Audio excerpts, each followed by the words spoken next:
Alright, well hello again.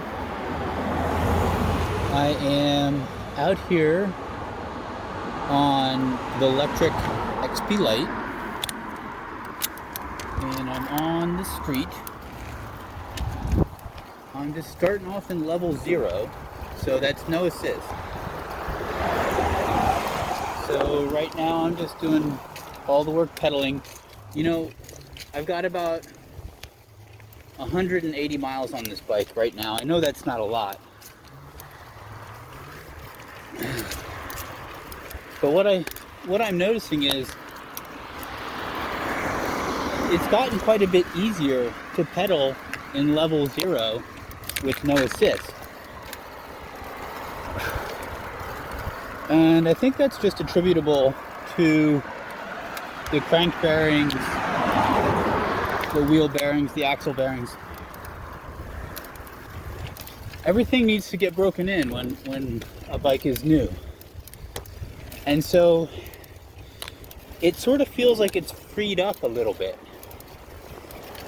But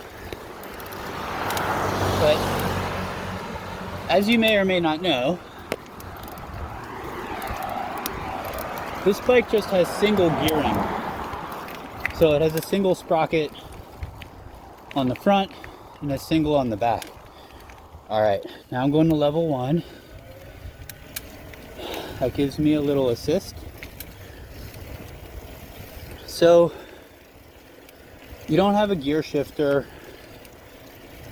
You don't have you don't have multiple chain rings on the front.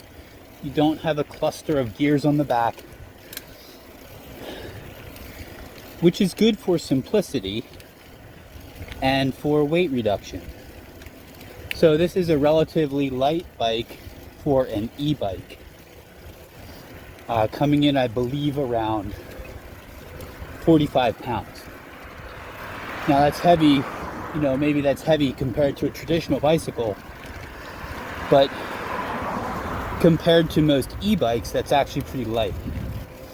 Like if you want to store the bike, pick it up and move it around, it's not too bad. The bike itself is not real huge, so it's easy to find a place to put it when you're not riding. Alright, I'm going to bump up to level 2. Okay, so in terms of the gearing, it has the 5 assist settings, which essentially act like gears. So even though you don't have different gears on the back at the rear axle or different chain rings at the cranks, the pedal assist settings essentially act like gears. So it's like it's a 5-speed. Alright, so my plan for this ride is up the hill climb on the street. Alright, I'm going to bump up to level 3. Up the hill climb on the street. Then I'm going to get on a trail. Take that trail through the woods. And then I'm going to meet up with the power lines. And then I'll ride the power lines for a bit. I'm just going to kind of do it as a continuous loop. See how long it takes me. I've ridden this circuit many times. So I'm just trying to get more efficient at it in terms of how quickly I can ride the circuit, as well as how conservative can I be with the juice in the battery pack. So as being the Lectric XP Lite, it has the smaller battery pack as compared to their other bikes. So you know, depending on what you want out of the bike, that might be good, or that might not be, depending if you want more range, or if you're commuting a long distance.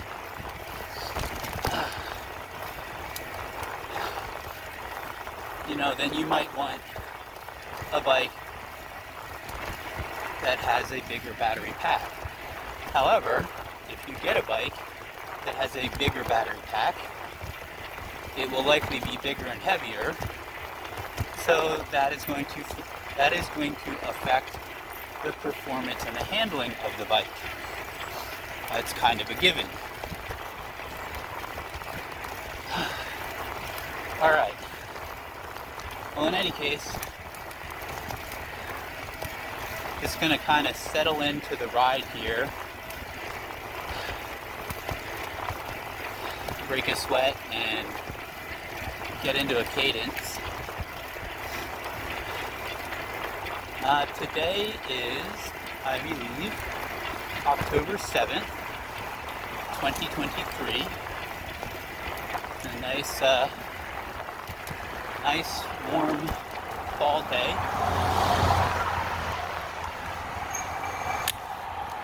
I'm going to slow down here, wait for traffic, and then I'll overtake this other rider.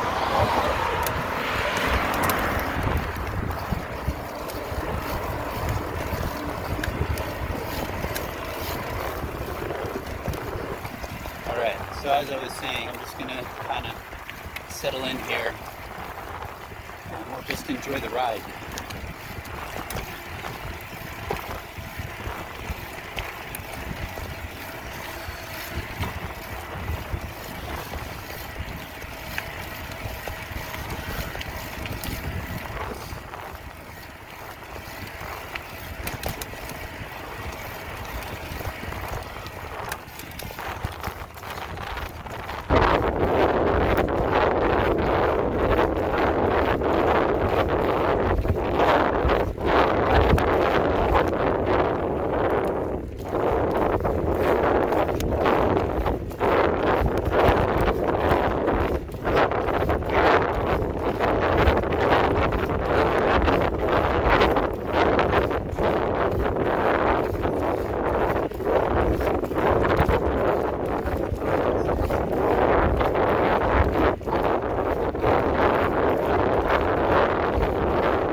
So yeah, I'm in level 3. I've mentioned this before in some of my other videos. It seems to be a pretty good cadence, a pretty good balance between how much work I'm doing as well as how much assist the bike is giving, and then also in terms of conserving the energy in the battery pack. If you're in the higher settings, you'll go through the juice in the battery pack faster.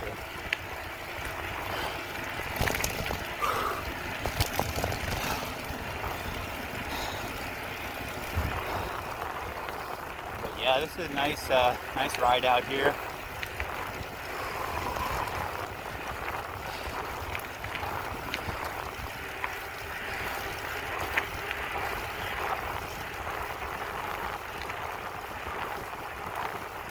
Something I always want to mention, wear your gear when you ride. A good helmet, gloves, boots, pants. It's important. Especially e-bikes, you know. Generally speaking, they're bigger, they're heavier, and they can go a lot faster on flat ground than, you know, the average rider on a traditional bicycle could. That makes them more dangerous. In the event that something happens, it's a bigger bike, more mass, traveling at a higher rate of speed.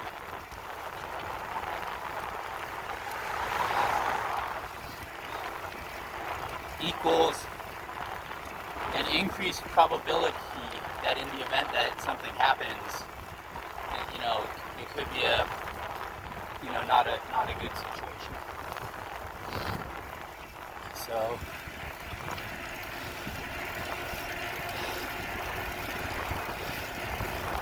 yeah, I mean, I get like in the summertime, people don't want to be all,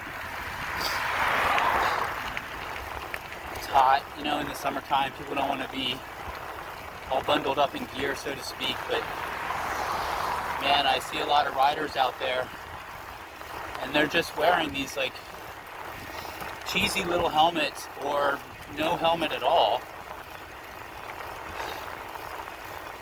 shorts and a t-shirt. Okay, I've crashed many times, multiple times. I've crashed on bicycles, I've crashed on motorcycles, dirt bikes and street bikes. I hit a deer on my motorcycle. So, you know, when it happens, you want to have like some level of protection that you're wearing, because road rash is not fun. And other injuries are not fun.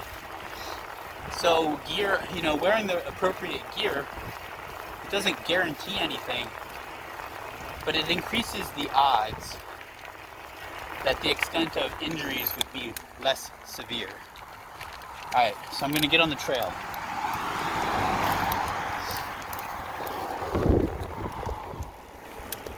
Alright, I just dropped down to level 1.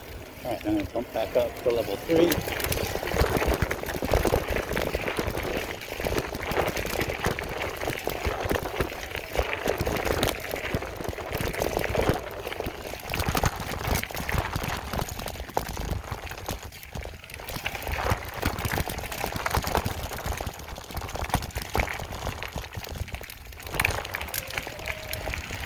Alright, dropping down to level 2.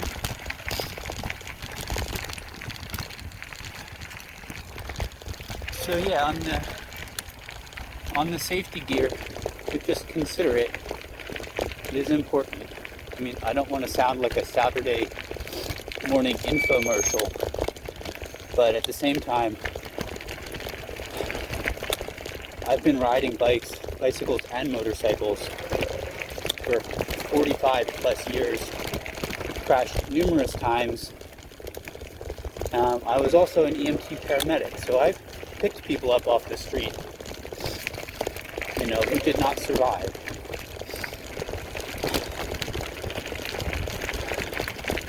You know, I know there's a lot of these e-bike companies now, and e-bikes are becoming very popular, but I don't see people providing education in terms of rider training, rider safety, and what the appropriate gear to wear is. It's like they just want to put out their bikes and sell them, and it's almost like they're promoting this false sense of security, like e-bikes are so wonderful for the environment and they're great transportation, reduce your carbon footprint, but they're not talking about the potential hazards, and they really ought to be. Alright, so now we're just going to ride, bumping up to level 3. This is a shared trail. Anybody can be on this trail, well, with the exception of horses.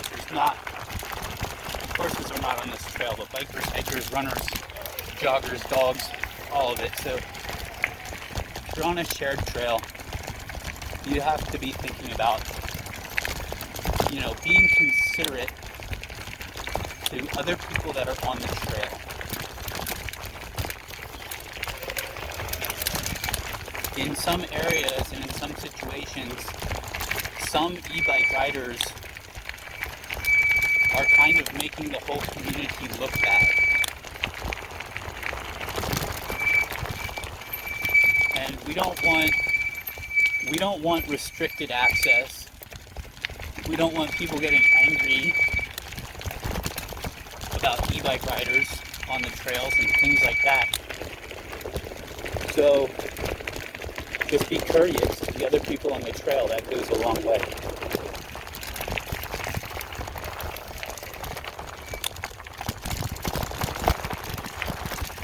Getting further out here, there will be fewer people.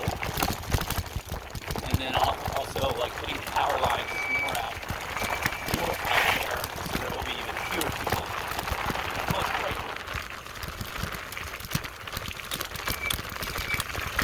Always watching for those rooster rocks, because they tend to sneak up on you. Even if you're on a trail that you're familiar with, trail conditions change quite a lot from one time of year to the next, based on the weather condition, how wet or dry. You know, sometimes a section of trail might be washed out. Sometimes there might be a muddy patch you didn't know was going to be there. So what I'm saying is that trail conditions change even when you're on the same trail.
Generally speaking, you want to have 2 fingers on both the front and back brake lever.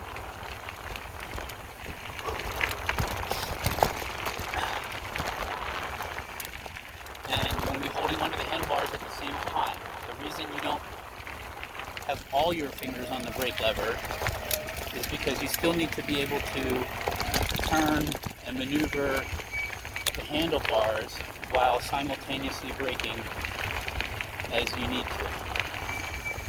Using the rear and front brake in conjunction with one another. The majority of your stopping power is in the front brake, but obviously the condition is going to determine how much you can use it. In looser stuff, you essentially have to use the front brake less, because it's easier to lock up the front tire, and if that happens, you can wash out the front end. Okay. Oh, it's got a bug in my eye. Alright. Now, we're going to hit the power lines. Man, the bike really has freed up after I hit about 175 miles. I think the bearings are really broken in now, and the bike just feels so much freer, faster when it's coasting, or even when I'm just pedaling in level 0 with no assist. I'm just going to stop for a minute. I'm going to try not to go too fast because I know it gets really shaky on this big on this trail with the large rocks that make up the gravel. But this is a good example of what I was talking about with the front brake. If you're on a steep downhill and you hit too much front brake, you can wash that front tire out. But you still want to be using it a little bit